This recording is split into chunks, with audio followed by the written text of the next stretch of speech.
Sa seremonya ng muling pagbabalik ni Lazar sa kanyang pagkapangulo ay maraming dumadagsa nito na kanyang mga supporters. Ang hiling ni Maxine na sana pagkatapos ng lahat na ito, makabalik na si Moises. Ang sabi ni Maki, hindi yan imposible. Si Presidente Lazar na ito, siya nang bahala na maglinis sa pangalan ni Moises. Ang sabi ni Maxine, pero nasaan na si Moises? Sinabi naman ni Kelvin na hinabol ni Moises si Justin nung nakawala ito. Nagtanong si Maxine kung wala ba silang balita kay Moises. Ang sagot ni Kelvin na dumating si Rafael sa frat house. Hindi lamang siya sigurado kung nakita na ba ni Rafael ang kanyang dalawang anak.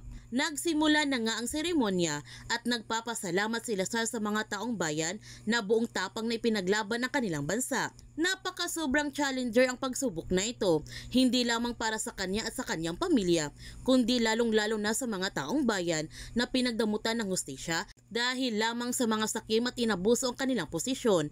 Pero maraming buhay ang nawala bago sila nakarating dito. Kaya ang kanyang hiling para sa kanilang lahat na huwag nilang sayangin ang mga buhay na sinakripisyo. Magtulungan sila para makalikha ng isang sistema, hindi lamang para sa iilan, kundi para sa kanilang lahat. Habang si Rafael kahit labag sa kanyang kalooban na patayin ang kanyang Tito Lazar, pero wala siyang magagawa dahil kaligtasan ng kanyang anak ang nakasalalay dito. At ibibigay sa kanya ng kanyang Papa Jaime na buhay si Moises kapag magagawa niya ito at papayagan siya ng kanyang Papa Jaime na makasama ulit ang kanyang pamilya. Noong tinawag na nga ni Lazar si Rafael para humingi siya ng tawad sa mga taong bayan sa lahat ng kanyang nagawang kasalanan, dito na nga isinagawa ni Rafael ang inuutos na kanyang Papa Jaime. Binaril niya kaagad si Lazar at sobrang natutuwa si Jaime sa kanyang nakikita na pinatay ni Rafael ang kanyang kapatid.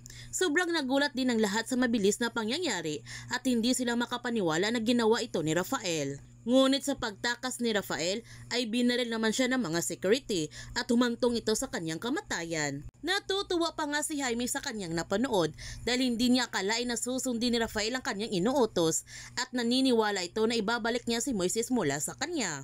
Nasaktan naman si Mercedes sa pagkamatay ng kanyang asawa pero si Justin hindi man lang naawa sa kanyang ama. Samantala, tatapusin na nga ni Jaime si Moises dahil wala na itong silbi sa kanya ngayon at si Justin mismo ang maglilibing sa kanyang sariling kapatid. Noong babarilin na sana ni Jaime si Moises, pinigilan ito ni Mercedes at sinabihan niya si Jaime na maawa sila kay Moises at pakawalan na lamang nila ito. Nagalit si Justin sa kanyang ina dahil kinakampihan na niya ngayon si Moises katulad na ginawa sa kanyang ama. Sinabihan ni Mercedes ang kanyang anak na pinigilan lamang niya na magdagdagan ang kanyang mga kasalanan at ayaw na niya madagdagan ulit ang kanilang mga kasalanan nito. Kaya binaril kaagad ni Jaime si Mercedes para wala ng traitor sa kanilang pamilya. Babarilin ulit na sana ito ni Jaime si Mercedes para mamatay na ito pero sinalo ni Moises ang bala ngunit hindi naman matindi ang kanyang tama. At nagawa pa niyang makatakas, inutusan ni Jaime si Justin na habulin niya si Moises.